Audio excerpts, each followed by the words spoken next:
Shivajirao S. Zondade College of Pharmacy, Asangaon. I, Assistant Professor Akash Nalawde, and our today's topic is suspension. Suspension. First point. Suspension may be defined as a coarse dispersion containing finely divided insoluble material suspended in a liquid medium. Second point. The physical chemist defined the word suspension as a two-phase system consisting of an undissolved or immiscible material dispersed in a vehicle, that is solid, liquid or gases. Third point. Generally, pharmaceutical suspension contain an aqueous dispersion phase. However, in some cases they may be an oily or organic phase. Examples of pharmaceutical suspension. First, antacid oral suspension, antibacterial oral suspension. Second, dry powders for oral suspension, that is antibiotic. Third, analgesic oral suspension. Fourth, anthelmintic oral suspension. Fifth, antifungal oral suspension. Pharmaceutical applications of suspension. First point, insoluble drug or poorly soluble drugs which required to be given orally in liquid dosage forms. In case of children, elderly and patient who have difficulty in swallowing solid dosage form. Second point, some materials are needed to be present as a finely divided form to increase the surface area. For example, Mg carbonate and Mg trisilicate are used to absorb some toxins. Third point, suspension can be used in a topical applications. An example is calamine lotion BP. After evaporation of dispersing media, the active agent will be left as a light deposit. Fourth point, can be used for parenteral administration, that is intramuscular, to control rate of absorption. Fifth point, X-ray contrast media. An example is oral and rectal administration of propylodine. Advantages. First point, suspension can improve the chemical stability of certain drugs. Example, Prosin penicillin G. Second point, duration and onset of action can be controlled. Example, protamine zinc insulin suspension. Third point, suspension can mask the unpleasant bitter taste of the drug. Example, chloramphenicol.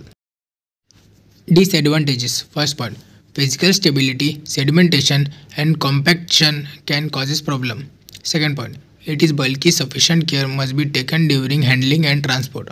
Third point, it is difficult to formulate. Classification. First, based on general classes.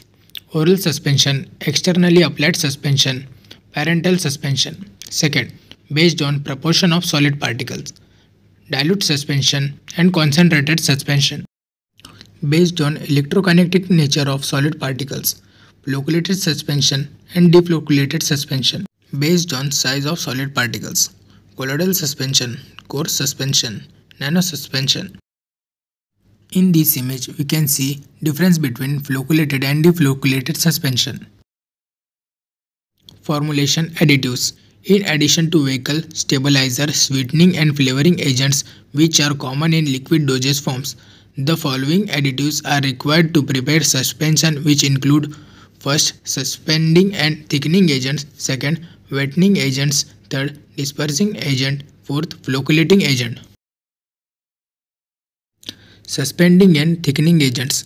They are added with the objective to increase apparent viscosity of the continuous phase, thus preventing rapid sedimentation of the dispersed particles. A. Natural polysaccharides. Example, gum acacia, tragacanth, sod, alliginate, xanthan gum. B. Semi-synthetic polysaccharide. Example, sodium carboxymethyl cellulose, methyl cellulose, hydroxypropyl methyl cellulose, microcrystalline cellulose. C. Clays. Aluminum magnesium silicate, bentonite, hackorite. D. Synthetic agent, carbomore, colloidal silicon dioxide.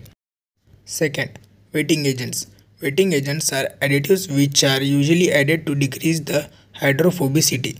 These agents generally get absorbed at the solid-liquid interface and promote wetting of the solid particles by the liquid of the dispersion medium. A. Surfactants. Polysorbates, sorbitin, ester, sodium lauryl sulfate, sodium diacetyl sulfosuccinate. B. Hydrophilic polymers. acacia, bentonite, colloidal silicon dioxide and cellulose derivatives. C. Hydrophilic liquids, alcohol, glycerol, propylene glycol. Third, dispersing agent. These additives are generally added as an aid to uniform distribution and dispersion of solid particles of the dispersed phase. Wetting agents such as surfactants are often employed as dispersing agents. Fourth, flocculating agents. These are substances added to cause control aggregation of the particles of the dispersed phase in a suspension. Example of such agents include surfactants, electrolytes, and hydrophilic polymers. That's it for today. Thank you.